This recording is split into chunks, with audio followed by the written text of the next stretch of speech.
Today on Anatomy of a Movie, we talk about Goldie Hawn's return to cinema with the fun Amy Schumer comedy Snatched. Stay tuned. Welcome to Popcorn Talk, featuring movie discussion, news, and interviews. Popcorn Talk. We talk movies. And now, here's Popcorn Talk's Anatomy of a Movie. Hello, everybody.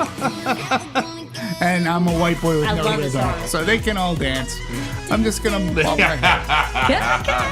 Charity. I'm gonna raise a roof Hello, everybody. with one hand. Welcome back to the Popcorn Talk. We are here doing Anatomy of a Movie show, covering Snatched, the fun Mother's Day film, starring Amy Schumer, Goldie Hawn. I'm your host, Marisa Serafini. You can follow me on Twitter at SeraphiniTV. Joining me, I have Dimitri Panos. Hey, movie fans. Hi, Marissa. Again, how are you? How you I felt feeling? like we just did this. I know. I feel like it's deja vu all over again. Like we did That's this 10 minutes ago or fantastic. something. Who's this guy laughing next to me? Who is this guy? Who invited him? Who are Introduce you? yourself. It just let me through the door. I feel like, is this what calls the heart? What are we doing once upon a time? What? No. What am I doing? Oh, this is Hallmark. Some out. Wrong No. show. I'm still in. I'm James Lott Jr. Hey, man. Welcome. Welcome, James Mr. Lott. UV. I haven't done one in a while, so I'm very excited. Last one I did was with Phil. Yeah, so you did Daddy's Home. Daddy's We Home. had a good time with that I one. did not do that one. We had fun. We actually we haven't done Anatomy of a Movie yet, yet, that's- but no. we've done other shows. I've never done an Yeah, anime. And James loves to laugh a lot. I do like to laugh a lot. You'll be This is great. a fun, humorous voice to Yeah, our I mean, panel. I'm very for excited, thank this you. Snack. Well, he's an easy audience, so maybe I am. he'll at least laugh at my jokes. I might. Marissa Maybe. falls asleep, but maybe you'll It help. takes a lot to get me laughing, apparently. But I'm actually pretty excited to talk about this film. Other people weren't so surprising, and we'll get to the reception. Yeah. But really quick thoughts. James, let's start with you. What are your quick thoughts on Snatch? To me, another knockout. She did Trainwreck, which I enjoyed. But see, both movies I went into kind of thinking, I'm not sure. And then when I came walking out, I was like smiling and laughing. There was heart in it, and it was funny. And we saw it around the same time. Yeah, we did. Yeah, But in different- So those I who went don't with know. I went with my daughter Monica. Shout out to Monica. My daughter, she's grown. I'm like not a kid. I think a little 15-year-old. She's 28. And so we went together at the same time. She went to go see it. I was in Sacramento, and she was here. I was here in LA. In LA, and I said we saved her a seat next to us. Oh, that was sweet. We got her And some I saved you a racemes. whole row. A whole row. A whole row. A whole row. What is she of saying seats about just for you? James. That's not nice. It was That's nice. very not nice. I said there was plenty of A room. whole There's row. plenty of room. Plenty of room. We talked to her right before, and it was kind of funny. We did. It was weird Yeah, the same it time. was We didn't literally plan the that. same time, but Yeah. different theaters. Yeah, but I really liked it. Again, overall thoughts, I liked it. I thought it was funny. I didn't think it was too Over the top? Over the top, like I thought it might be. But we'll get to that a little more. But I liked it. I think I'm gonna be the downer of the group. I mean, Snatched had brevity for me, and it had some laughs. And but for me, there are a few things going against Snatched, and one of them was Trainwreck. Trainwreck, which I found to be a very funny romantic comedy in which laughs were earned and character arc in that movie was earned. And in this movie, for me, Amy Schumer's character, really through most of this movie, is not likable. To me, she was just not likable, and it breaks a cardinal comedy rule in which you're gonna go through a comedy. The character has to be likable in one way, shape, or form. We talked about this a lot about a year ago, too, around this time with that Mike and Dave Need Wedding Dates, where barely a character was likable in that movie, and But it they takes had away. they all had character arcs. Did they, though, in A that little movie? bit. Like I don't know. There was a moment in Mike and Dave Need Wedding Dates where they all came around and realized the error of their ways and matured. Except, I don't know, Aubrey Plaza's, I don't know. In any case, that's what I felt in this movie. Okay. So, and that to me was an issue. When her character does turn a corner, and it does, I mean, she has this arc, but for me, it just happened a little bit too late. What the movie does have going for it, though, it was really nice to see Goldie Hawn in a movie again. And hopefully she won't wait another 14, 15 years to do it. She can still light up a screen, and I think with the right material, I bet she can still dazzle, because we'll talk Goldie Hawn a bit, and there were some clever gags in this movie. I'm not going to take that away. One involving a swinging vine, another involving. I laughed so hard at that. The other one was involved, a not so parked truck, an ill accented use of the word welcome. Yes. And unfortunately for me, those were clever, but they were very few and far in between. And in the end, I mean, it didn't make me angry, but I still felt that my time was snatched. Oh, listen, yeah. Oh my God, you just said Snatched. Oh my God. Interesting. Yeah. Okay. And see, and my overall thought, I just want to say it was quick, is that I felt actually it was the right amount of time. Like, it didn't go on too long. Oh no, yeah, Right. it was 90 minutes. Sweet hour and a half. Yes. Easy. Marissa, how many we've sat talking about comedies like a Judd Yeah. Apatow 2.5 hour? Oh, yeah. Well, that's the thing. Trainwreck was Judd Apatow.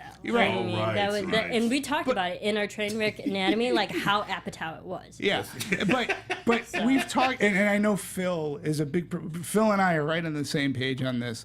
Comedies don't necessarily need to be that much more than 100 minutes or so. This one was at 90, and so. I give it credit for its brevity, and I applaud that. Yeah, I do too. Because it's all you need for a good comedy. I agree. Comedies don't, with the exception of It's a Mad World. It's a long movie. That's the only one that can get away for being over 3 hours. Okay, so Only one. my thoughts on this film. I enjoyed it. I laughed a lot. I texted this guy immediately afterwards. Like, I laughed a lot Me too. in this Me film. too. And it takes a lot to get me laughing.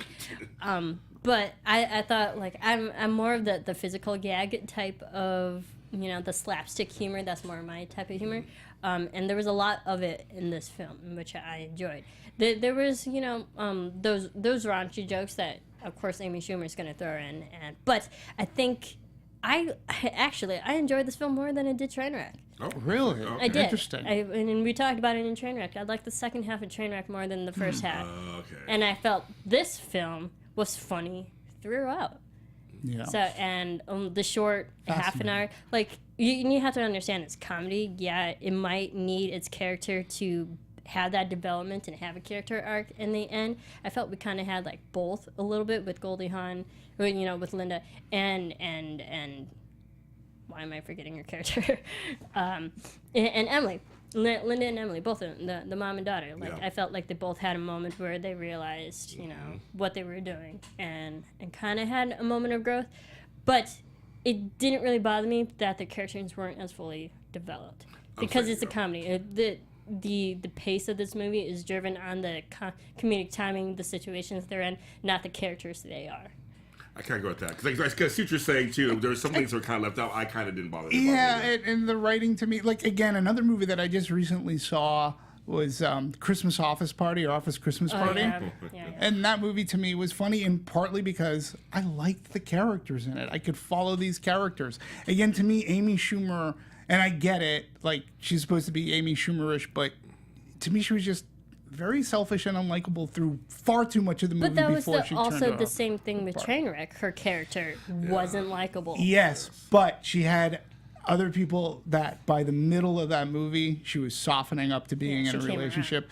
This one, the middle of the movie, she was still selfish and still thinking about herself. And it wasn't towards the last, for me anyways, the last quarter of the movie where she had the epiphany that that's my mom. Okay, do you think it was based on the writing, though? Because we're going to make a lot of comparisons to Trainwreck. Sorry, guys. But do you think it was because Trainwreck, words. Trainwreck was written by Amy Schumer, by herself. And Amy, I feel like, knows the development of character. Yeah, and her sister was heavily involved in that film. But this one was written by Kate Dipple. Do you think it was because of different writers that the character arcs weren't as big in this one than it was in Trainwreck? I don't know. I mean, Katie Dipple is a good writer. She wrote Heat, a Paul Feig movie. Ghostbusters, and the reboot. Yeah. She wrote Heat. Like, She wrote Heat, which is a really funny vehicle for Paul Feig. That you had two great characters together, and it was that was a really good movie. This one, I don't know. I think that listen, I want to champion. Number one, what I'm going to champion about this movie is that it was a woman's movie. Sure was. Okay, Yes. it was outside of the director, but you had Goldie, Amy, Katie DePaul, a female writer. They all worked they all worked in tandem, and I give it all the credit in the world. And I think Katie was trying hard, or maybe through the process they tried to make it more Amy Schumer. And somewhere along the way, I think to me, it felt something was left on the editing room floor, because I could see what they were trying to go for was building this this mom-com relationship, this mother-daughter relationship. And you could see where there was going to be some heart put into this movie, but then it sort of kind of got taken out. Like when she opens up the scrapbook and she sees the young Goldie Hawn and mom having a good time. And I was like, oh, okay, I get this. Great. But then 2 seconds later, she's back to being her own selfish self, and she only wants her mom to go on the trip with her because Non-refundable. it's non-refundable. Yeah, we're going to put the fun back in non-refundable. Yes. So That was funny. I don't know. And it was obviously a package, much like putting Barbara Streisand together with Seth Rogen, which was another mom-com travel movie. But this one you have Goldie Hawn. And again, I think Goldie Hawn saves the movie and made it likable for me. Plus, those gags that I mentioned were very funny, but they were very definitely get to the clever. But your point on the writing is, it almost seemed they either edited something out or they were trying too hard to write for Amy. It seems sort of because Katie DePaul is she's a good female writer, and I really like a strong woman's voice. Well, see, for me, I was thinking, because Trainwreck was a romantic comedy, you had to write it differently. So maybe that's what I'm saying. Maybe the character. So that's why I guess in this one, I knew I was going to have this kind of, like we said before the show, Taken without Liam Neeson, basically, kind of funnier Taken. Yeah. I kind of figured that's what I was going to get. So here's some of your stuff kind of going, I see what you're saying, but I think maybe that's the point. You're supposed to be unlikable for most of the movie. Yeah, but for me, for a comedy, you have to be able to follow and champion that person and like that person. And she really wasn't. She turned far too late for me in the movie. And, the other thing, too, is kidnapping, which happens down there. It's very serious. It does. Yeah, it does. That's hard to make that into a comedy as well, unless your kidnappers are buffoons, which they didn't necessarily seem. It was weird. And then you had this boyfriend that you throw into the mix, and then he's like not in the movie anymore. He's not really a boyfriend. He's just a guy. I get it, but she spent so much time with him, and like, okay, mom, we're gonna go with him. And was he a good guy? Was he a bad guy? And then he's just out of the picture. Obviously, he was a bad guy. He set him up. How do you know, though? Well, how could he? What? You say that he set him up, but then why would his own henchmen hit him really hard in a car where they could possibly kill him? Like, that didn't make sense to me. Understandable. Yeah, so. And I think that's the thing about this film. It's like, they didn't really spend a lot of time on character development, which, like, once you realize that fact, you have to understand it and get over it. More so because there are other things that make up for their lack of character development. The thing you just said was they were all like setups, basically. Yeah. His boyfriend was just they're all just setups. So they weren't really And part of the... since we are talking about women, too, Joan Cusack was hysterical in this movie. Oh, yes, completely. And I wanted more, like, when people like Joan Cusack are funnier than your lead, that to me is a problem. And I loved Wanda Sykes. Again, this is a woman showcase. You have very talented women. I'll give Ike Barinholtz some credit. He was really good to me. If he said "mama" one more time, it was just the way. It's like, what are you, like a little Swedish boy? That's the point, right? And that's the funny thing. The iteration of "mama" was actually written into the script, and he just went with it and kept doing it over and over again. And apparently, in the editing, they actually took a lot of moments out where he kept saying "mama." Like, Thank God. They didn't take out enough for me. His mama counts. They didn't take out enough. But I like the guy that he played off of. Yeah. The government agent. Yeah, now Morgan. that guy, he was funny too. He was funny too. Yes. Are you threatening me? I will. Like, that guy was funny. And he gives him this. That guy was funny. He was funny too. And we'll talk about filming, because they filmed those scenes in a very interesting way. Let's dial it back, because we're jumping all over the place now. let's talk about the development and how this film actually started. Dimitri, you got some good notes on this, but Katie Dippold had it actually after the success of Heat and Ghostbusters, the reboot. And she also did Spy. Yeah, and she did Spy. I mean, and that was a funny movie too. We talk about that movie a lot. Fun movie. But after the success of those films, she had this script, and she was in a lunch meeting with Peter Chernin and Jenna Topping talking about this, and Paul Feig, who also directed Ghostbusters. And he's a producer in this movie. Came on and helped produce this film. But she had this script and she met up with Amy Schumer, and it just kind of everything fell into place. Yeah, it was basically a lunch that Katie had with the people that you mentioned, and they were on a high because they were just wrapping, I believe it was the Spy, and things are going well. And Katie brought up, hey, I have a semi-autobiographical comedy script going on, and they made Heat together, and they loved working with her. And based on 2 sentences, Peter Chernin said, "Oh, okay, well, let's do it." They used their discretionary funds to get the script, and they got Amy Schumer on board. And Paul Feig decided to, who worked with her on Heat, said, "I'll produce," and I'm glad that he did. And so I think that the genesis of this, it's people who have worked together, people who respect one another, and they have a good chemistry together. We always talk about the collaborative process. Mm-hmm. This movie is a sign of that collaborative process. And, you have a good idea, people are going to support you, especially if you've brought them success in the past. And then, once you get Amy Schumer signed on, and Amy Schumer has been on a tear lately, because Trainwreck, HBO comedy special, Netflix comedy special. Her show. I know her show was popular, Trainwreck, and now it's on some semblance of a hiatus. Yeah. But she's made bones for herself. And when you make a movie like Trainwreck that really puts her into a spotlight where a lot of people ended up liking her, it's a good time. And then when you pair her with Goldie Hawn, which Amy Schumer wanted Goldie Hawn to play Goldie Hawn was the only person in mind for Amy Schumer. Which is fantastic. You're casting an icon, a cinema icon who's been doing this for such a long time. It reminded me of Monster-in-Law. When Jennifer Lawrence brought back Jane Fonda. She hadn't done one because she was Mrs. Turner for a long time. Right. Then she left him. It reminded me of that because you say you're gonna bring back Jane Fonda. You make sure it's something decent. And Jane Fonda's been working ever since. Right. Yeah. So it reminded me. So you're picking back off of you. Just reminded me of that. You're gonna bring back Goldie Hawn. You're gonna make sure it's something. Yeah, and I'm hoping that because Goldie Hawn in interviews said, when she did the Banger Sisters. Mm-hmm. She was content. I mean, she started up a couple of she's done a couple of she's done a lot of charity work, and she's been content. Yeah, and she just got her star. Her and her man got their stars. And she said that she didn't really miss it so much. So it was good to see her on the screen again.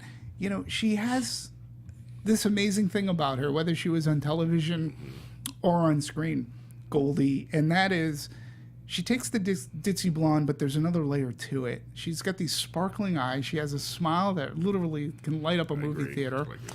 And her comedic sense of timing is great. And, I always go back to the movies with Chevy Chase, like Foul Play and Seems Like Old Times.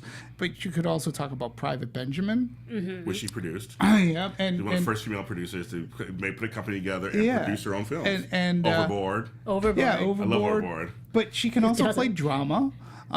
She was in Sugarland Express. Yes. That's Steven Spielberg's first movie. She can do it all. Her. I mean, she can just do it. I mean, she's so good. But she has it. Yeah, and it's natural. It's natural. It's natural for her. It. Yeah, absolutely. I agree with you. When she lights up any place she goes. Yeah. So and she elevates. She elevates material. Yes. Yeah, she has an energy. I completely agree, and I'm like, I got to give it props to Amy Schumer that even Goldie Hawn was on board because she liked Amy Schumer so much. But that didn't come later. The funny thing about that is Schumer had a serendipitous encounter with Hawn, and they met at a cross-country flight. And Schumer says, "Oh, it was destiny. I stopped her in the airport and said, I really want to make this movie with you. This is happening." At the time, Hawn, who wasn't familiar with Schumer at the time, says, "Okay, honey, thanks very much." And she just, "Get away from me, security!" I'm sure. But then they met at a party a couple of years later, and Hawn had watched Trainwreck. And it was Trainwreck. And then she's like, that's someone who can do it all. And that's, you know what, I want to be in a movie with her. So, it was a good package. It was a good package deal for them. And, hey, listen, it brought Goldie Hawn back. And I hope that perhaps she's in another movie. Yeah, I agree. Together. I hear they're trying to remake Overboard. Hope they don't. Oh, no. Yeah. Don't do that. Yeah, Don't that's do what I that. hear. Don't ruin a classic. Yeah, don't I do hear it. they're trying to remake it, which would bum me out. Well, it'd be like remaking Wildcats or something. Don't go back in the. And she was great in I love Wildcats. Wildcats. I love me some Goldie. So. James is a big Goldie Hawn I'm a fan. huge Goldie Hawn fan. So yes. So you'll definitely add your 2 cents on her Yes. movies. Yeah. So bringing it back to the writing, because Katie Dippold was like the main writer on this, because it's comedy. There was a lot of improv on set. The script would change on the fly. They would scrap jokes that weren't working and add jokes improv while they worked. So the script was like constantly changing. And I'll tell you, as a person I just acted in a movie recently, and it was a comedy. It's hard if you're not, and I'm not even trained. When you learn your lines and if something doesn't work, we're going to try something else and try it this way on the fly to learn it and get it down. And have the comic timing. To make sure it all still sounds good. The beats are happening, and the words make sense, and you make sure you land on that third word or whatever. It's hard to do. Yeah, I think, isn't the saying, dying is easy, comedy is hard? Comedy is Yes, hard. I can agree with that. And comedy, we've talked about this on this show a lot, too. Comedy is, in a sense, it's a symphony. You do have to hit your beats. It involves comedic timing. It does involve editing. It involves on a delivery of the line and who's going to pick up on that line. Props sometimes. How things are put together. Yeah. All of those are very integral, some of which were used here. And again, I saw some comedy that I haven't seen this type of comedy. Like, it was almost like an Inspector Clouseau, Pink Panther-ish kind of movie. Like that scene where Joan Cusack and Wanda Sykes are on the top of that truck, and all of a sudden it just like backs up and takes off, and the look on their face. Me too. Well, that's funny because it's funny, and that's like right. I was like thinking that would happen to Inspector Clouseau. Like that is slapstick comedy. When somebody goes, but like I also loved it just to add to that moment because like. Even Emily was about to get on it, and she was like in mid crawl. Yes. She's like, "Oh no, I guess that's not happening." So the sight of her mid crawl, and all of a sudden the sight of their face is like, "What's going on?" Like, and it just takes off. It just takes off. It was like always that is good slapstick comedy. Yeah. And there isn't slapstick is hard today. Yes. Like there was a time in the '80s where people like. Rapid fire comedy That's like why an Mel airplane. Brooks is so successful. It's why he was so successful, but that kind of comedy doesn't work today because you have to pay attention to the jokes. In this one, they had some slapstick. The Vine joke was hysterical because it's unexpected. It's like, oh, I'm just gonna swim across, and all of a sudden snap, and you're like, so shocked. I was like, oh my god. and they look over. Like, oh no, he's That's dead. Wile E. Coyote, Roadrunner kind of fun. And I was hoping that there was more of this movie was going to be laced with that because that's funny stuff. And I think Christopher Maloney just played it up so well. That was a great setup to a joke.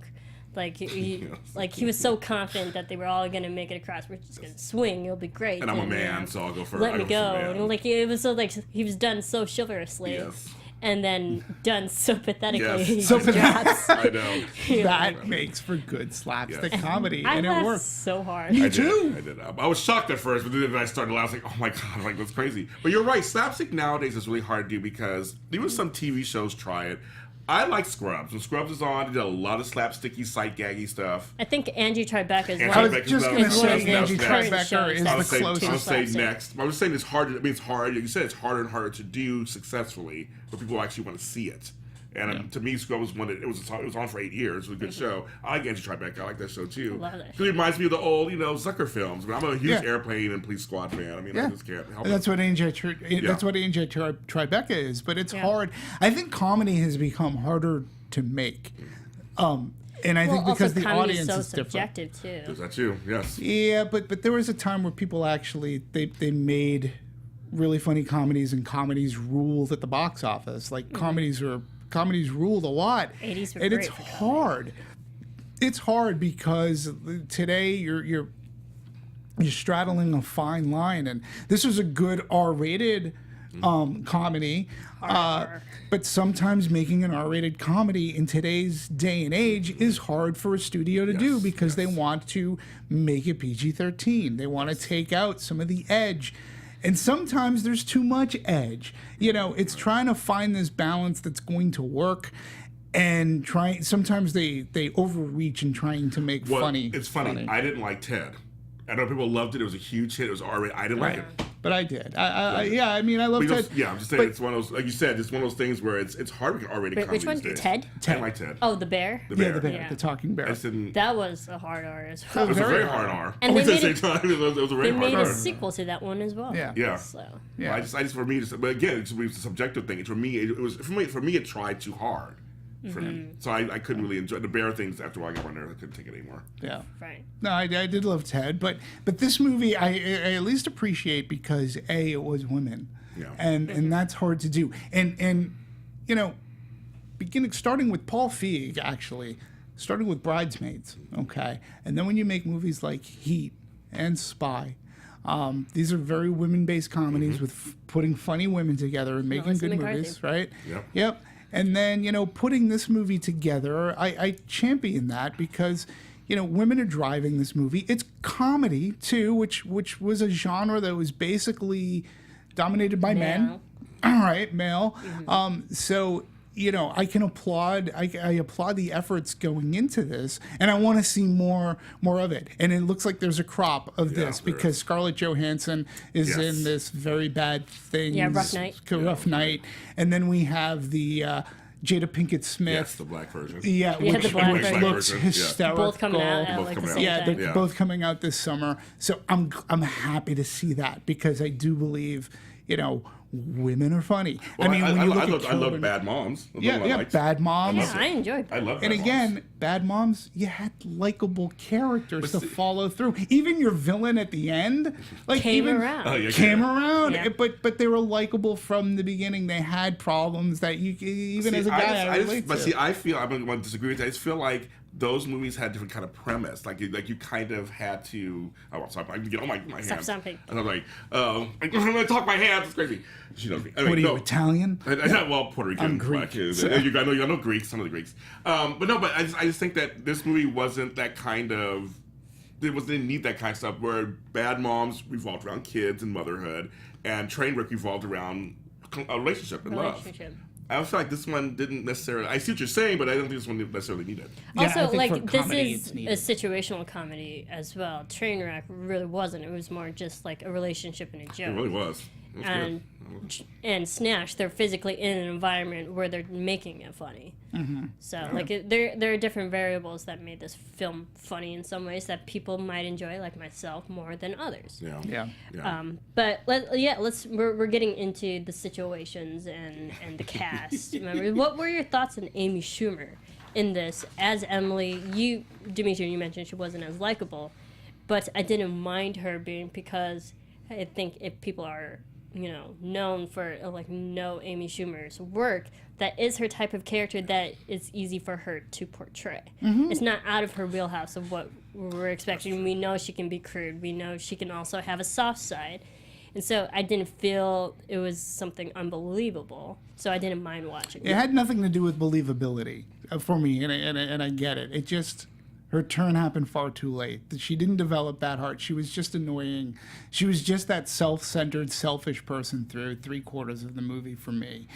And I thought that needed to turn, and she needed to become a lot softer. sooner rather than much later, because I didn't buy it. And that's one of the things that I really appreciated about Trainwreck, is that Amy Schumer got it. She was able to do the self-deprecating humor. She was able to have the raunch. She was able to have it all, and she wrote the beats very, very well. And here I just felt it was she was a little bit too self-centered. Even in trying to save her mom, she was still thinking about herself. And I wanted the heart to come through this film a little bit more. I wanted that relationship to gel and not sort of kind of just happen. So, but I have no problem with Amy Schumer. I think for her career in movies, she's got a good path. I mean, she has a good path, and she could be one of those women now that can star opposite of Melissa McCarthy or even a Goldie Hawn again. She's a good actor. She is a funny comedian. It's funny. So I followed Amy since the very beginning. I've been a fan of hers since seeing her on YouTube years ago. I've seen her live, or stand up live, several times, and to me, this is just an extent. She's just starting out in these movies, so she's picked two safe kind of bets. Actually, I think this is safer than Trainwreck. Trainwreck could have went all kinds of. Sure. It could have went all kinds of wrong because it was like romantic kind of and everything. This one is very much to me the Amy that I'm used to seeing and hearing on stage in her specials. So that's why it didn't bother me so much. It's like, oh, this is Amy. Amy is supposed to be unlikable and selfish. That's what she does. So everything you're saying is actually correct. I feel is correct. Like that's what she kind of does. And it's kind of easy for her to kind of, because a sophomore movie can be really hard on people, especially too. And I think this was really safe for her. It was a safe thing, and I had no problem with her character in the movie. I thought she did come around at the end. I mean, I think that's her point, is that not all families are this like lovey, perfect Hollywood ending, and all three of them, even her brother, they were all kind of weird. They were all kind of weird people, but they all kind of came together at the end. But they all had a moment of growth. Yeah, I think it may have been late in the film, but they all had their moment of where they realized what they've been doing all their lives. So I agree with you. She was selfish most of the movie. I think that was her point. She was very a selfish person. She didn't think about anybody else at all. Yeah, and it made me laugh. But her character in Trainwreck at the beginning was very much like that too. But she really started to soften up when she was going out with that doctor. So I don't know. And even in her stand-up, I'll take it a step further. Her self-deprecating humor in her stand-up is, while she does come off that way, there is a level of heart and softness to her as well, because she's making fun of herself, and you get that in her stand-up. Like, I don't hate her in her stand-up. Well, see, I don't find her as soft as her stand-up. Well, she realizes that she's not perfect. Right. She realizes she's going to have to watch out now, because she's going to go through that Kathy Griffin syndrome, where now she's popular, and so she's not that slut anymore in her stand-up. She's not that person anymore. Her stand-up's going to have to evolve as much as her movies. So I think things have to evolve with her, because now she's not the fat girl anymore. And I mean, she's like a feminist in some ways, and a champion for girls' rights. So, speaking of feminists, what did you think of that feminist speech of trying to convince her mother to go on this trip with her? Like, we are going to go for all women out there in the world and unite and put fun back into non-refundable, like that whole speech. I kind of loved it. I did. It felt like her moment of, like, speaking to, like, all the women. Like, I think she so. She had to have that moment of feminism in there, which, like, I totally enjoyed. But the context in which she put it in just to convince her mom to go to the trip was kind of twisted. Yes. I didn't find it genuine. No, it was totally There's nothing disingenuous. genuine. But I like the fact that she made the effort to put a feminist speech in it. Yes, I agree with that. It wasn't genuine at all. You're right. It wasn't genuine. Completely So if it's not disingenuous. like, again, I know you don't want to be giving medicine, like, to an audience like that, but again, that to me was part of the selfishness. It's like, there was nothing genuine about her speech, so I couldn't believe that's what that character really believed. She was just trying to convince her mom that to go on. To go on. And see, that's right. That's what I bought. She was just trying to convince her mom to go on this trip. But I did love that whole scene, though, like her speech, and also another moment where you earned that laugh, like the buildup of the cat sculpture. Oh, yeah. Well, yes, the cat. I refuse to believe that thing exists. Hysterical. The moment they laughed, I was the only one that laughed out loud. Yeah. Oh, really? We laughed. No, like you could clearly hear me laughing. No, that was that funny was when you saw earned that. funny joke. That was it. Yeah. Yes, it was. I agree. Absolutely. We laughed out loud. Yeah. Yeah. That was great. Well, no, I think almost it's funny. Everything you're saying, I kind of agree with in a sense, but I guess I was okay with it. That's okay. I guess that's what my thoughts. Like, that's Amy. I mean, she wasn't. That's likable. okay. Were you okay with her exposing herself in some ways? That was interesting. Like with the right boob. Yes, out. that was real. I was like, oh. It's showing. Felt a breeze. What? Yeah. I was like, oh, I felt there's a a draft. breast. And they had it, the was like- camera was I was there. like, there Yeah. it is. Yeah. There it is, kids. I'm all, Yeah, okay, that okay, was- okay, There's we're your done. R. Yeah. There's your R rating. That was your R. Welcome wasn't. You Yeah, know, welcome.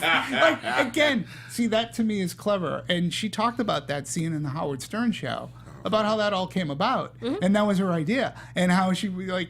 Oh, we just thought, and Goldie Hawn thought it was hysterical, and actually they had to fight to get it in there. And go, no. She goes, that's really funny, and it was really a funny scene. That, like, even I knew it was going to be in the movie because I had heard the interview on Howard Stern prior to the movie coming out.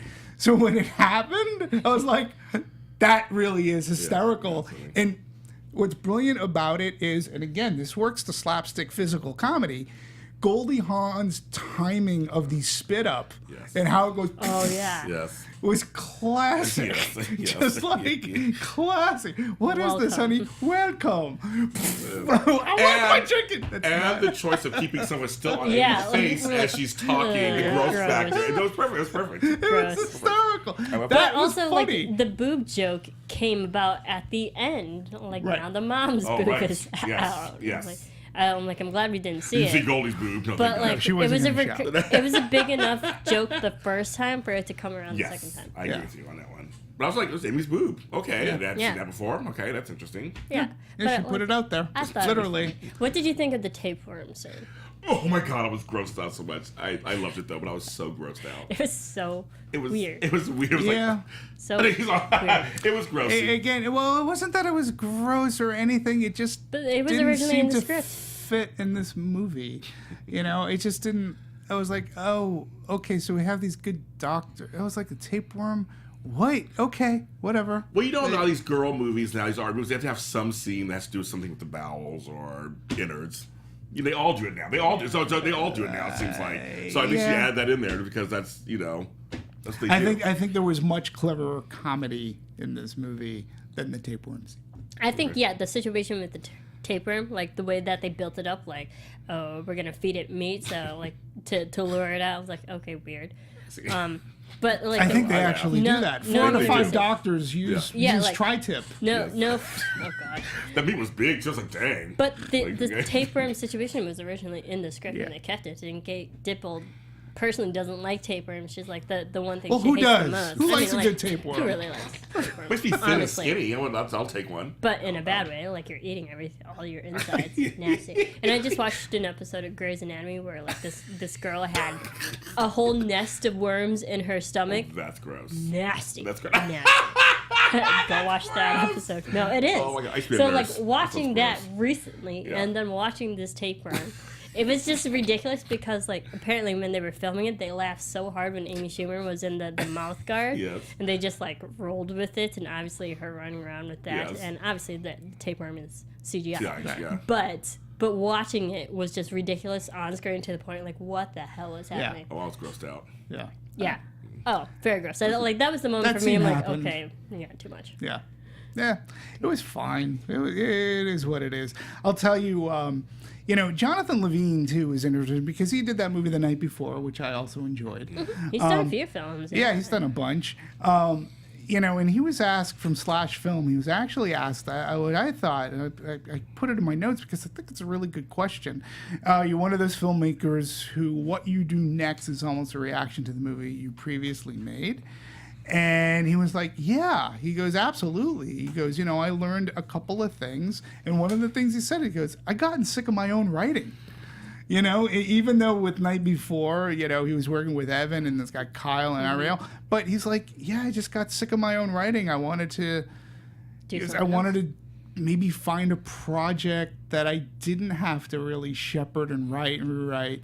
And so I just find that it was an interesting question and even a more interesting answer from a person who has written and directed his own comedies, so to speak, who obviously knows comedy pretty well. So I really like that answer.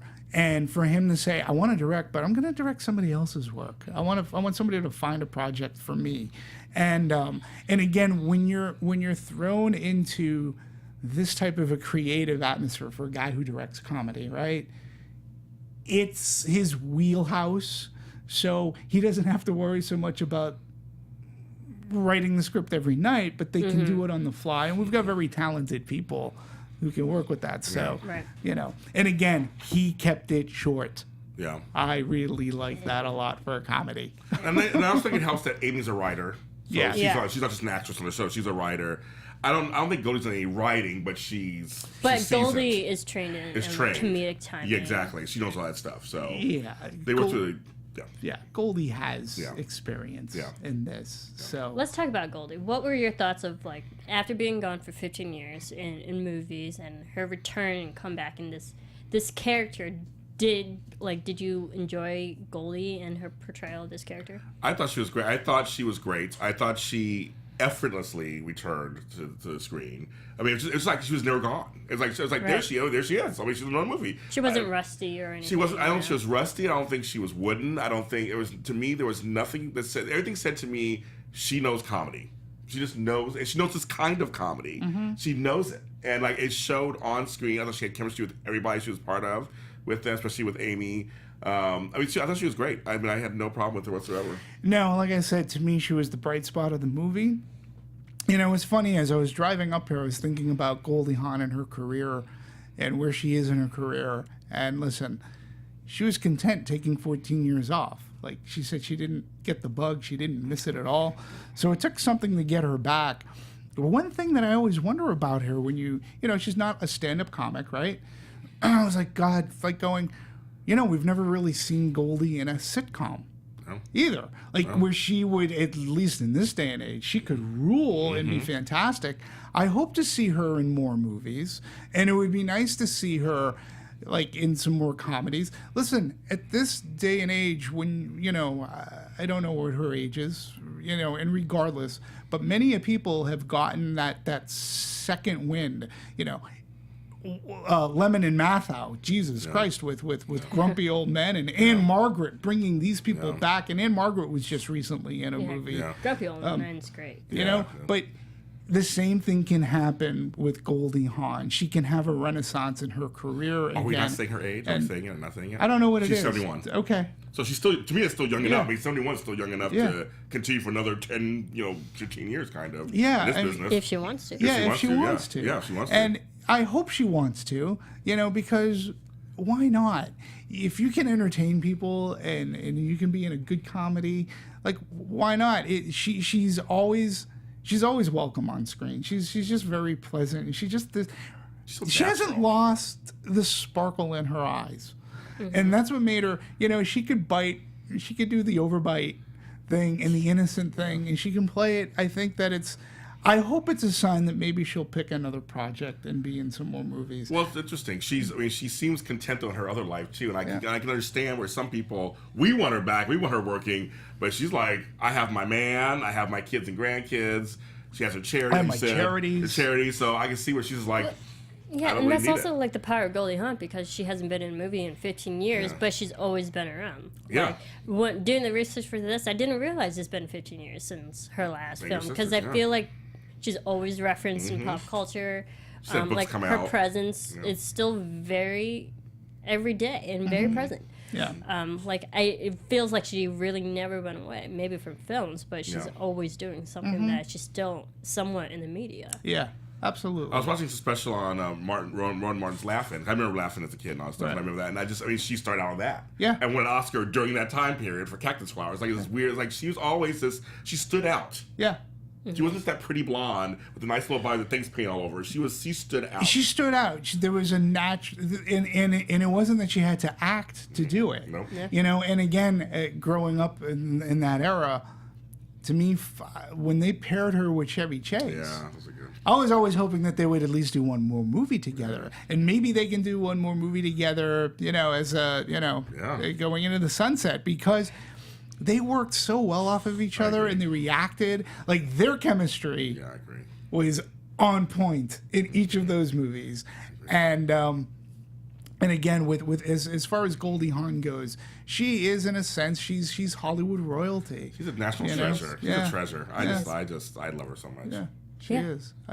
So she's great. She's great in this film. I liked her in this film. we Not all once agree did I with that. dislike her. She was great, and she was great as an agoraphobic. But Agoraphobia. she wasn't, another movie came to mind while watching this. It's an older Albert Brooks film called Mother. Oh, Mother. Yes, with Debbie Reynolds. With Debbie Reynolds. With the late Debbie Reynolds. And again, that movie is about an overbearing mother. It's got the Albert Brooks dry, sarcastic kind of humor. It's very funny, but it's also one of those uncomfortable comedies. So you like that or not. And so a lot of that, I was harking back to that movie, but Goldie Hawn's character was never so overbearing to uncomfortability. She was a woman that she had this past. She was fun, and she sort of kind of, whether through situations in life, she became agoraphobic, and the whole thing about the germs, and she wasn't Barbara Streisand in the Seth Rogen movie. She wasn't that overbearing. Or she wasn't Estelle Getty in the Stop Where My Mom Will Shoot movie. good God. That was a horrible movie. That was my first movie I worked with at Universal, and that movie. How funny. Yeah, I had to promote that movie. So, in any case, and all had a again, dark this day. movie could have gone all Yes, I kinds agree with of you there. wrong I agree with too. They did. But Goldie just knows how to play it, She does. and I'm gonna straddle that line. And you're gonna go, she's not overly overbearing. Yeah, she's quirky, and but she also ended up being right. I Yes, didn't right, think, exactly right. Yeah, I didn't think of her character as overbearing, but as just a very protective mother. Yes. But the running gag of social media, like how the older generation don't know how to properly use social media. Yep. Like the Facebook and having yes. the caps lock on, that was something that was believable. Yes. Because I go through the same thing with my parents. You do. Yes. I get that humor Yeah. because it is funny. But also and love- Mom, this is you're patient. Everyone to can my see wall. this. Everybody Yes. can see this. But I also What? loved her. I also loved her little speech to her, where she was just when she finally kind of broke a little bit about how her life was, and Right. and a lot of us who have, like I said, I have grown children, and it you kind of feel that way sometimes. And I like the way she said it. It was just like I felt her and I felt it. And again, Amy was still, you said, still selfish or whatever. But I felt her character's feelings about that. Absolutely, and I felt her love for her children. Yes, I felt that too, also. I felt that also. So I like that too. Let's talk about the production and the Sure. cinematography of this film. It takes place in South America, but they actually filmed it in Hawaii. Hawaii. Yeah, they You filmed know this what's in so Hawaii. funny? Because I've been watching this film and I'm like, wow, the Colombia is gorgeous.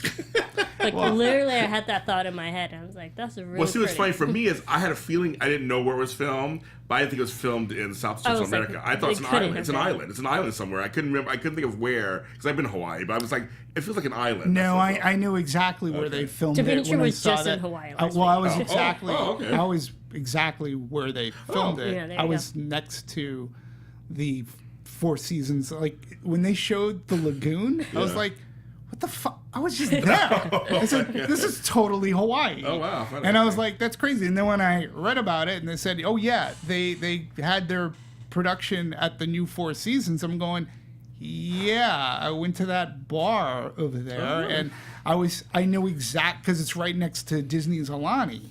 That okay. hotel Yes. is Yeah, way yeah, up there, Yeah. and I said, wow, Ecuador looks a lot like Hawaii. Yeah. And especially when I Bogota. saw the lagoon. But, that's another thing. This cast and crew got to go to Hawaii Yes, for, wow. 3 months. Yeah. Yeah. That And, sounds terrible. They- Yeah, I know. Yeah. Poor things. Goodness. May 31st, they started production in 2016 at the brand new Four Seasons. Oh, wow. Okay, which it was not too shabby of a place. They have a beautiful infinity pool there, Oh. I can Nice. tell you. But Sounds yeah, it's just production designer Mark Ricker had the unique task of creating all the separate worlds of Snatched for the bar. Where Linda and Emily meet Roger, Ricker looked to his own travel photos, which is great because the funny. specific inspiration came from one of my backpacking trips through Costa Rica and Guatemala. And he went through all of his photos and said, "Oh, I want to make it look like this." And whatever they did, I was buying Yeah, me too. up I until bought I it. saw that lagoon and said, "Oh, I know exactly." I was just there. Yeah, I bought it.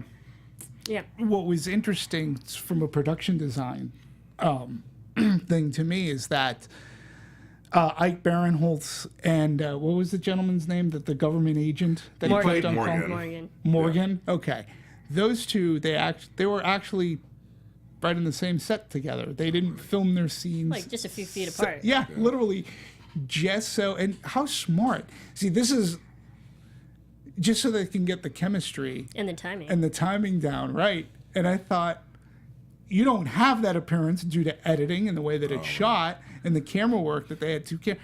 I'm like, that's actually smart thinking. Now I have a question to ask. Yeah. Because a lot of televisions use that trope, the side by side. Sure. They're usually in the same room, but like It's there's television. usually Television, a right. physical border that shows like they're in two different locations, but Yeah. they're actually at the same time.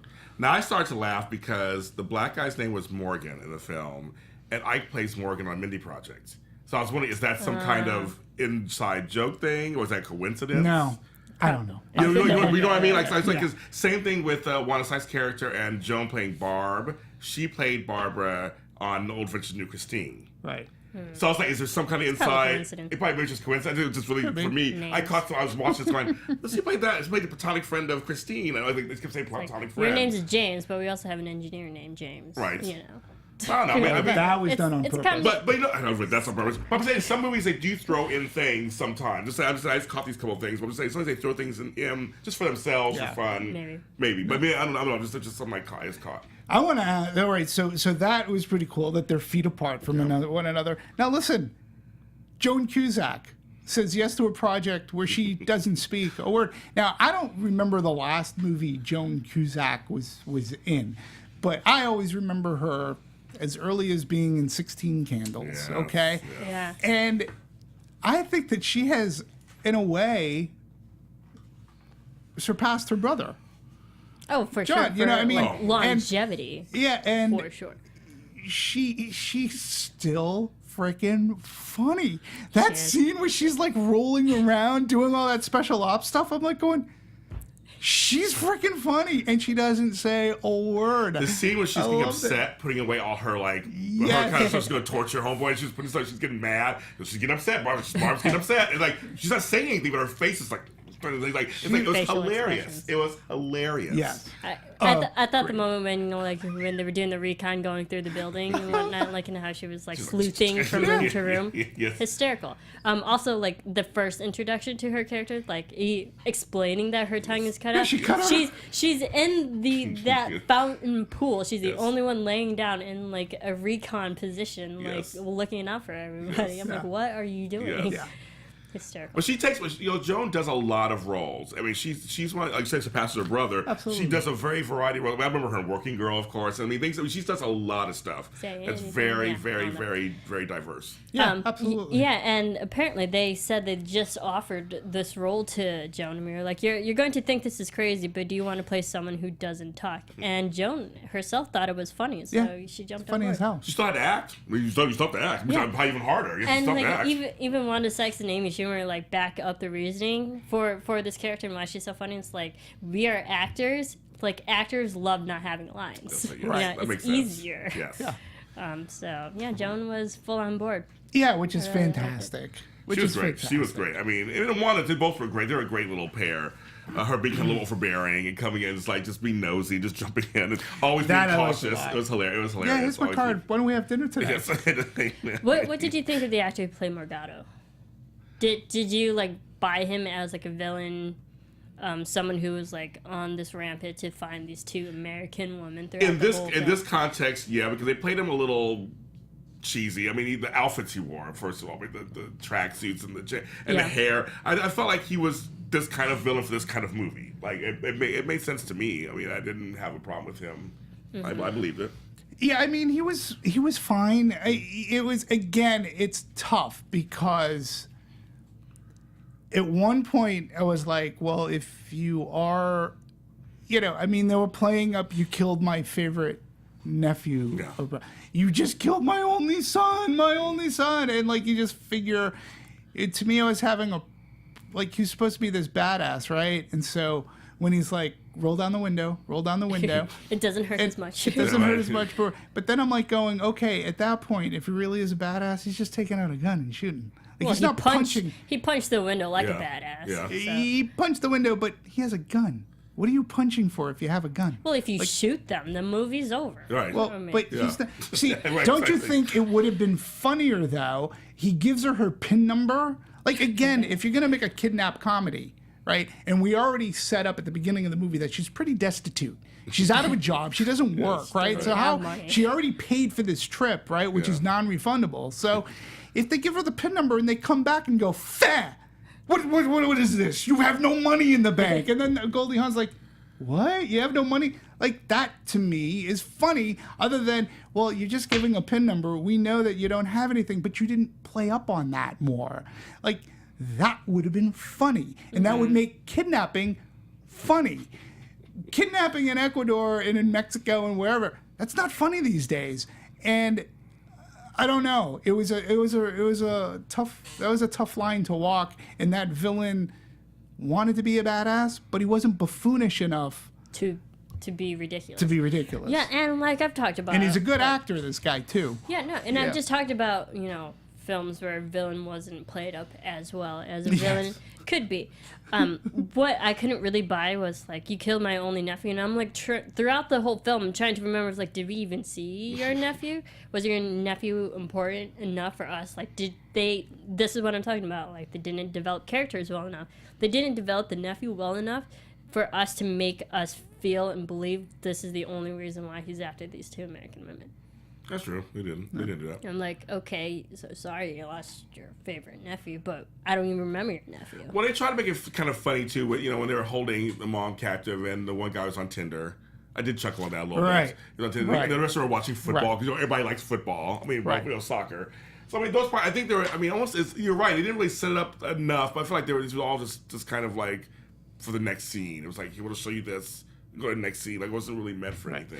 And again, another very clever gag that happened to be in the trailer as well, but it's a funny gag. the Was shovel. I'm gonna start counting backwards. Oh yeah. That was, 100, they're like, 99, and the guy's like, "What?" yeah, exactly. That was Again, Working herself up to it. funny. I know. That that's was funny. That's funny. That's clever funny. Especially when the bad guy just gives a look and goes, "What? You're so stupid." Right. But see, I like when she did the capoeira thing, and they took something from earlier That was and funny. kicked and knocked him out. I was like, oh my gosh, knocked him down. He was like, you knocked me down. Like, it was like, that part was kind of funny too. They brought something from earlier Slapstick. on. Slapstick. I thought that was kind of funny Yeah. too. No, I love like gags like that Me too. when there's like physical humor. That's why the Three Stooges is hysterical. Yeah. Physical humor when you Yeah. punch or poke someone in the eye. Sure. That's funny. Me too. I'm That's there funny. too. I'm Violence, there too. violence That's why can it be worked. funny. That's how Warner Brothers I mean, cartoons. like America's yes. Funniest Yeah. Videos. You want to actually hear me laugh? Yeah. Like I watch that all the time. Right. It's hysterical. And you If know, someone trips and falls, I'm gonna be laughing at you first before I help you. and I gotta tell you, the best cameo comedic actor who's in like a ton of stuff is Randall Park. Oh as yes, Michael. yes. That hair and everything. It's like his band is taking off, and like he's so good as an actor. You say he's in He is. everything. Oh, yeah. Yeah, He's he in is in everything. everything. He's in everything. He was good, but you said they didn't really develop him enough to like. It was like he was just exposition. Just get him out, Yeah. break up with her, and go. break it I up did with like the interactions. Like I'm up here, Oh, you're yes. down here. She's like, well, can we make it like no? He's like, You're no, here. no. He's like, no. That was pretty funny. And then I like, well, I'm breaking up with you. Oh, okay, that's fine. That's a good. No, Right. no. Yes, I did like. He I did was like that. really He was funny. funny. He was really Yes. funny. Yeah. Yeah, I thought like every character we saw, they were all like they all had their moments. Uh-huh. Yes. Which like it may not have been enough, but it was enough to enjoy. I think so. I agree. I agree with that. Yeah. And we talk about editing. This was a short, really fast-paced hour and a half. They was. didn't spend too much time in a certain scene. Like I was more surprised watching this film that they were literally in that prison cell for maybe 2 minutes. Yeah. They got out super fast. Right, and then when she got to Bogota, it was like all of a sudden she was there. Like they were sort of just they Yeah. flashed the name, but it was like, oh, she's they didn't show us through the jungle by herself or anything. They didn't show any of that stuff. Like she's there. Take a boat. Yeah. Yep. It's fine. But- No, and again, that's a fine lesson to be learned in doing a comedy. I They agree. don't have to be 2.5 hours long. They just don't. And But also, like traveling movies too. Sometimes we've seen so many buddy films where it's just pure traveling. Yes. And it gets old when you're in the same place when you're supposed to be getting to a destination. Sure. I agree. It gets old if you're in the same place for too long. agreed. Yeah. Uh huh. And agree they with were that. constantly traveling in They this were film. constantly traveling, yes. Whether it be boat, by foot, by vines, Basket. you know? Yeah. Yes. All sorts of Yeah, transportation. I agree with that. I agree Yeah, with that. no, it was that was one of the things I respected and appreciated about the movie is brevity. I agree. Brevity in a comedy, it never overstays its welcome. You're truly right about that. And it's in, it's out. It's easy for the studio. It gets them more show times in the theaters. So it's all very. It works for a comedy. We had a lot of previews in our theater. Yeah, same here. Yeah, Okay. I saw a And you lot of can- previews yeah, for. You can do that too with a 90 Yeah, minute we had a movie. lot. And we saw Yeah. Maria Menounos, of course, at our theater. We saw her at the beginning. It's there like, you I know she does that. Yeah. But we had a lot of previews. She films it right here. Right here at the studio. But no, there's a lot of previews. I was like, oh, okay. So I knew it was going to be a short film in a way. It's like, it's going to be a lot of previews. Yeah. Like the previews were half the film. Yeah, exactly. Like 20 minutes of previews for an hour Seriously, and a half film. it was seriously. You know, What I actually enjoyed about this film was the music. And James, I know you like the music, but we had a lot of pop songs Yeah. in this film that really got the vibe, South American Latino kind of vibe. Yes. But also there was orchestral music in this. We had There Chris was. Bacon and Theodore Shapiro. I love Theodore Shapiro. Mm-hmm. I have bought 2 film tracks, and both of them have been Theodore Oh, wow. Shapiro. Wow. He's great. Theodore Shapiro was actually out of country when they were scoring this, but he definitely added his 2 cents to the score. Chris Bacon really took the helm on this. But it was a 57-piece orchestra, which you might not have known. For those who are tuning into iTunes, we have pictures of the actual orchestra working together and scoring this film. They scored it at the Newman Scoring Stage. It was really neat, and I really like the music, the classical music, the orchestral score, and the songs that were placed throughout this I film. agree, too. well, it's interesting too that we're talking about music because Jonathan Levine's movies are really they're music intensive. He uses pop music, source music, but at the beginning of this movie, he sat with his editor at the beginning and he said this isn't going to be a music-driven movie, and he purposely we're going to use all Latin American music. We're going to have it just blended into the background, so we're not going to do any montage stuff. Yeah. And then I found out we were going through it, and he started making a playlist for himself in his head, and he's like Latin dance music, tropical music from Brazil. I started playing that for myself to sort of enhance the vibe a bit, and then he said, well, then I sort of kind of reverse engineered the process.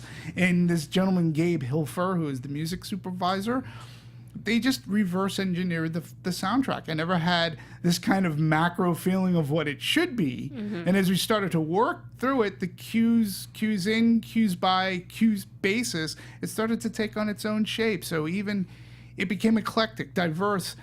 And he just said that... They had For him, it everything was from different. Major Lazer to Van Morrison. Van That Morrison. Major Lazer in there. That's so funny. And a song that we started off on our show, Yeah. Kamikaze by Mo. Yes. But the fun popish songs. Yeah. I enjoyed it. And it's just very interesting going into it at the beginning of the process and how it morphed and changed into how he ended it. And I just found it interesting that he reverse engineered the soundtrack, which usually, in all the times we've talked about soundtrack, that is not that not the way. way it's done. It's not that way. You know? So I found that that's interesting too. And that gave him a challenge. And gave some in life too. Sure. You know, we just talked about a movie where music is overbearing, but this one really helped the transition from place to place. Yeah, and think about what source music, and source music means something that might come from a radio. So it's usually like pop music or something like that. Mm-hmm. Can help pick up a movie. It can help. Enhance a feeling, whether it's laughter or whether it's sadness, and it could be poppy kind of music or Van Morrison type. You could get romance, and this movie had that balance. So it wasn't used exploitatively. It really worked. And at the end with James, Goldie, you like the music? Yeah, the What were music. your and, takes? and Goldie and them dancing at the end. It's a fun song to dance to. It's fun. They were dancing to it. Goldie to me was like she's 71 years old, just like light as air, just having the time of her life as her character and probably as herself. Just thinking she's having a good time. I love, the music was, to me, music's very integral when it comes to movies. And in the past, a lot of times they were much more music heavy. Nowadays, it's kind of, they dole it out to certain movies. You know, you just reminded me of something too when you were talking about Goldie, her age and everything, right? She looked like she was having a good time. Phil and I talked about this movie when we talk about people in the twilight of their years coming together. There's this movie Going in Style. Oh, yeah. Okay? Yeah. So when we were talking about it, I was saying, geez, Phil, such a hard movie to research because in every interview I'm reading about these people, particularly Alan Arkin, he just seems so curmudgeon-y. Like, he just didn't seem happy to be there. He made an interview with a guy so uncomfortable when it was unnecessary. And I'm thinking, Goldie Hawn was the exact opposite of that. Yeah.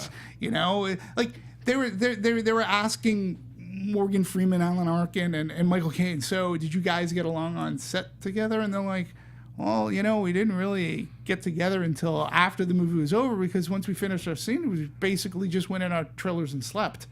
I'm not kidding. Like, so, you know, and when you're researching a movie that, in my opinion, wasn't particularly good, it's tough to listen to and it's tough to talk about. Yeah. When they're when somebody's so curmudgeonly, especially when you look up to them.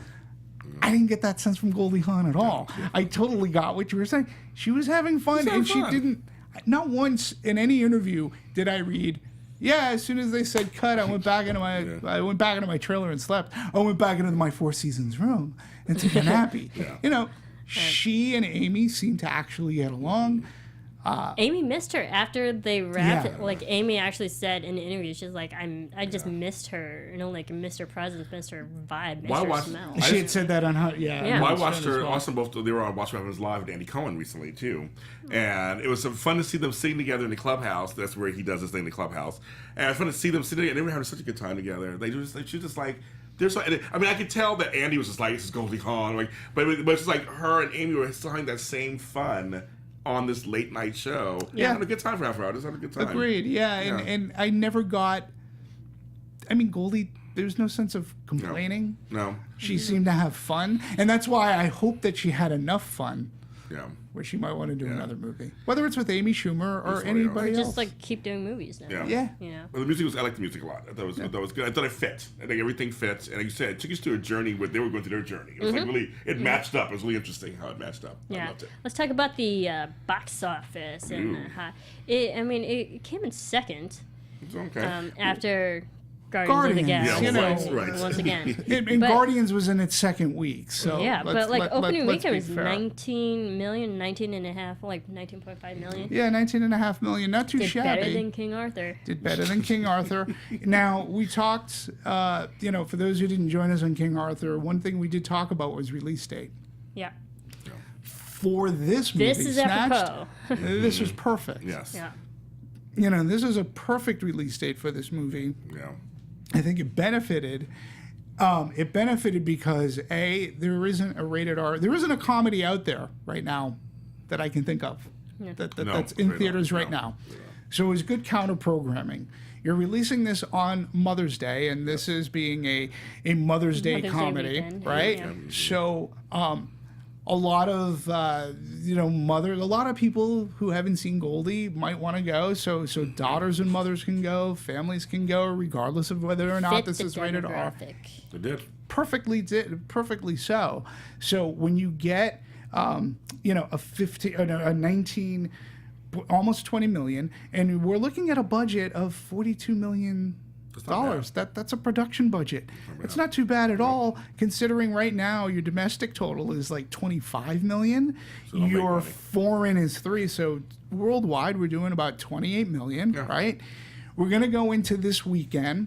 Again, there's still counter programming involved, okay? Because we still have Guardians, but the big movie is Alien Covenant. And a lot of women may not be going to Alien Covenant, but they'll be hearing the good word of mouth from this movie, which was a B. They'll go see this movie, so it shouldn't have a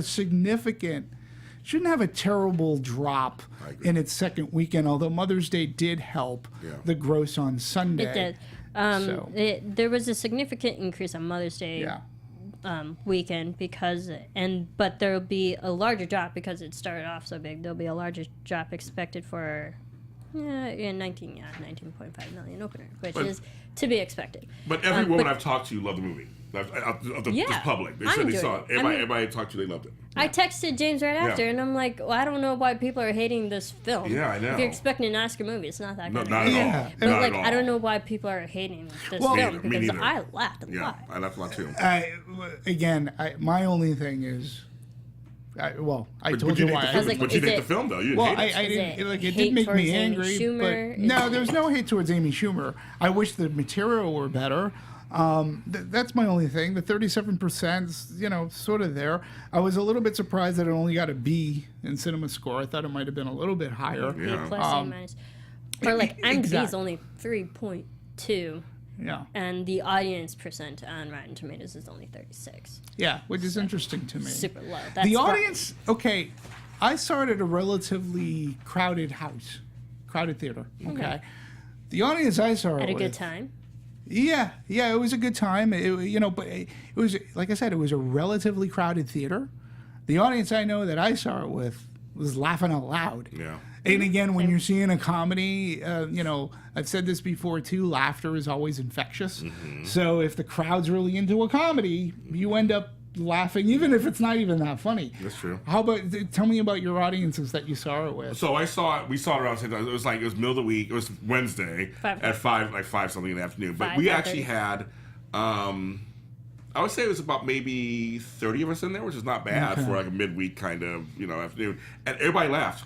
Everybody was laughing. People were crying and they're laughing. So that was my crowd. And I looked around. The crowd was around 20s and 30s. I probably was one of the older ones there, and like I said, my daughter's 28, so it was like 20s and 30s, mostly women. Similar my for crowd, you? it wasn't like fully packed, but it was all 20s.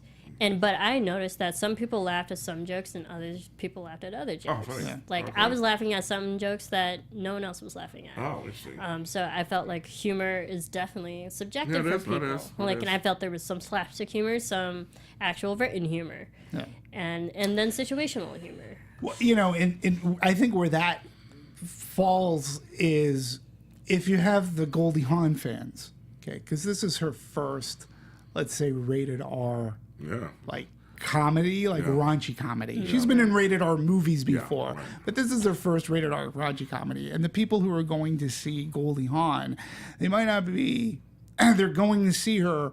They may not be overly familiar with Amy Schumer and know that Amy Schumer can be a little raw. So that's why maybe they didn't laugh at some of the raunchier stuff because they're just not anticipating Goldie Hawn to be in a movie like that. I say from a career move, it was a good move for Goldie to do. And like I said, the movie in its second week, it should do anywhere between $8 and $10 million. I don't foresee, if you did 19, if it does anything lower than 8, then its legs are going to be tough going into Memorial Day weekend. But it should do okay, and it got a lot of notoriety for beating out King Arthur, which which is a bigger summer kind of a movie. Bigger draw. Yeah. I got to give this props. I felt it was very funny, especially coming from a woman who was woman driven. So, I give it props for that. It was good timing. We've talked about movies that had good timing and bad timing. This was a good timing for this film. It was a good It had release date. everything lined up. It had the demographic, it had the timing, and even the comedy and the jokes with it. So, overall, I enjoyed this film. Same here. Any last thoughts for you guys? No, I really enjoyed it. Again, happy to see my girl Goldie back. I think Amy's, again, I agree with you earlier, Amy's on the right path, I think. But she's going to really have to really pick and choose her next couple of projects carefully, I think. Because you don't want to fall into that rut of you do the same thing over and over again either. Right. But also, she has to stay, like what you said, Marisa, earlier, stay kind of within her wheelhouse of what she can do. And I don't think it's a bad idea to partner her up with other people. Oh, I agree. Like other than having to shoulder a movie all on her own. I agree. If she continues to partner herself up with talented people around her, I think it gets her. I mean, again, I don't know Amy Schumer, okay? So but I really do think that it gets her creativity going. And if she's put in, like, if you put her with a Melissa McCarthy or even with a Goldie Hawn again, or Katie, who's the girl? Kate McKinnon. Kate McKinnon, right? Mm-hmm. Then, you know, comedians Today's work off comedy. of, I mean, women. you know, comedy feeds off itself that way, Mm-hmm. you know? And so I think if you pair her up with the right person, you know, I think she'll continue and have a really good movie career. I agree. From what I understand, I had heard, and I agree. don't know if it's a rumor, but that she's supposed to be working. I guess her and Jennifer Lawrence had become very good friends. They're buddy. They're best kind of buds, and they're writing working something. on a script together. We'll see if that, Yeah. if anything actually comes from that. Yeah. But thanks everyone for tuning in and watching Snatched and joining us for this dissection. Hopefully, no one's dissecting tapeworms because that's nasty. But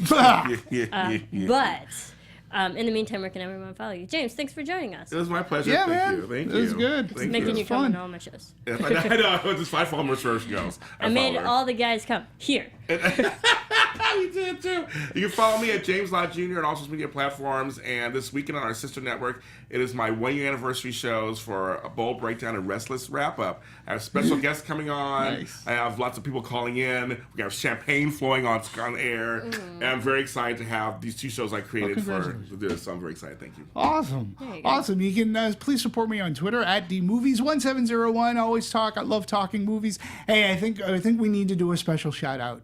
Mr. Anthony, our producer, who's doing the tech stuff, the ones and twos. He's graduating today. He's graduating today. He's graduating Congratulations, today. Thank you so much. Wanted to just say, Being thrown out into the real world. Good luck. Good luck. So, Good luck. you know, good for you. You know, and yeah, congratulations. We've all Yeah, been it's there. very We've good. all been there. Thanks everyone for tuning in. You can follow me on Twitter at Serafini TV. You can follow all of us here at The Popcorn Talk on Twitter, and our particular show at Movie Anatomy. We have a bunch of summer blockbusters coming up, so stay tuned all summer long. And thanks for tuning in to everybody. We'll see you next time. Bye, y'all.